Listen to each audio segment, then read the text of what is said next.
Hey guys, before I begin the video, I have two quick things to say. One, I apologize if I sound like shit. I have been battling my allergies for the last 2 weeks now, and my sinuses are all kinds of stuffy. Two, thank you guys so much for the support on the Saints Row video. You guys managed to get that bitch to almost 1,000 views in just a month. Seeing that kind of support really humbles me, and I cannot appreciate you guys enough.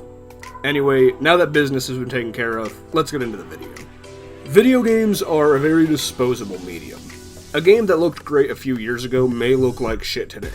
People finish big 60+ hour video games in just a few days. This is especially prevalent with first-person shooters. Remember how Overwatch won Game of the Year back in 2016? I want you to answer honestly, how many of y'all still actively play that shit? I don't, and it's my favorite online FPS game to this day. First-person shooters are some of the most hyped video games out there. Call of Duty reveal trailers always hit number 1 on trending, but a few months after launch the community does nothing but bitch and start to branch out to other games. Valorant was the game to play a year or so ago, but now all I see in terms of content related to it is TikToks of people being sexist in game chat and glitches. First-person shooters are easy to pick up, but they get boring quickly. Knowing this, developers have begun releasing seasonal events for their games jam-packed full of limited-time game modes and event skins. Basically every online FPS game out there does events now, such as Call of Duty, Rainbow Six Siege, Overwatch, as well as today's topic for discussion, Apex Legends. Events for these games are pretty simple and sweet. There's a new limited-time game mode, maybe a new map, and a bunch of limited-time cosmetics. The game with the best example of seasonal events I could think of would have to be Overwatch. As much as I like to shit on this game, they at the very least get their events done correctly. They add at least one new game mode, they modify at least one map to match the event's theme, i.e. Halloween, Christmas, etc., and they drop a shit ton of cosmetics that, while yes you can buy via loot boxes, you can also get for free simply by playing the game and leveling up to gain said loot boxes. That's how a lot of games handle dishing out content during events. You play, you level up, you get an event loot box. If you want all the content at once, or if you want to try your luck at getting that specific item you want, sure, you can easily buy loot boxes and go from there. But in turn, if you don't have the money to waste on microtransactions, you can still at least play the game casually and unlock them that way. That's where Apex Legends comes into play. Don't get me wrong, Apex Legends has some of the best event game modes out there. Although I wasn't really around for most of them, I hear nothing but good things regarding them. I don't remember which event it was, but being able to solo queue in Apex was super refreshing, if only for that short amount of time. Plus, Respawn always drops heirlooms during these events, so there's yet another layer of content to get excited for. The gameplay during these events are a treat, and are arguably some of the best seasonal events for modern first-person shooters.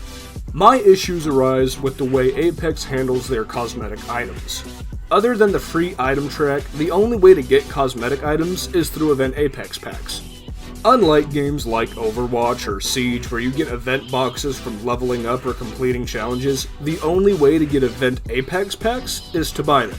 And again, unlike Overwatch, the event packs are sold at a super inflated price. Instead of one Apex pack being $1 like normal, one event Apex pack is worth $7. And since there are 24 cosmetic items that you can buy in these events, if you wanted to buy every item and therefore get the event heirloom, you would have to spend $168 before tax. Again, there is a free item track you get from doing event challenges, but the only things you get from there are stat trackers and occasionally a blue tier weapon skin or charm. It's better than nothing, but it could still be a hell of a lot better. Hey guys, post-production mini here. Respawn actually went and added a new way to access event items in the Monsters Within event this year.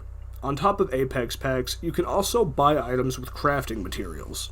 They also reduced the cost of event packs to $4 each instead of $7. While the rest of the points in the video still stand, this is a much appreciated step in the right direction on Respawn's part. Anyways, back to the video. In fairness, a similar argument can be made towards Siege. You don't get event alpha packs just from leveling up, but at the same time, you can get them from completing challenges, and you get a free one just for logging into the event. I hate to keep bringing it up, but back to Overwatch. You get a free event loot box for logging into the event. If you play arcade matches, you'll eventually get 9 cosmetic items totally for free. If you win arcade matches, you'll get 9 event loot boxes totally for free. If you play event-specific game modes and win, you get event loot boxes. Every time you level up, you get a free loot box. Hell, during the Winter Wonderland event, you literally get 5 free event boxes on Christmas Eve just because 'tis the season. And another thing, if you wanted to buy loot boxes during events on Overwatch, it wouldn't cost more. A normal Overwatch loot box costs $1. An Overwatch event loot box costs $1. Plus, during events, if you spend $40 on loot boxes, you get 50 of them bitches. That's essentially 10 free loot boxes. To put that in perspective, if you were to spend $40 on Overwatch during an event, you'd be getting 50 loot boxes. If you spent $40 on Apex during an event, you'd get 6 Apex packs. At the end of the day, if what Respawn, or more realistically EA, wants to do is only allow people access to their event content via microtransactions, at the very least, don't overinflate the price of the microtransactions. Every online FPS game on the market right now has a better event system than Apex Legends. The only game with an equally bad or potentially worse system I could think of is Team Fortress 2, and that's being generous. I really like the events for Apex. Again, the game modes are great, the heirlooms are dope, and some of the cosmetics are genuinely worth the money. Shit, I dropped damn near $50 on this last event we went through. The thing is though, why should we have to spend so much money just for some skins in a video game? It is genuinely asinine, especially when every other online FPS game handles their events so much better. I hope you guys enjoyed the video. What are your thoughts on events in Apex Legends?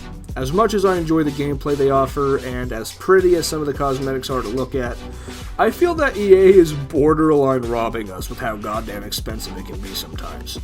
If you enjoyed the video, do be sure to leave a like, and if you're new to the channel, feel free to subscribe. It means a lot and helps out the channel even more. I'll stop holding you guys up now. Take it easy, stay safe, and I'll catch you guys later.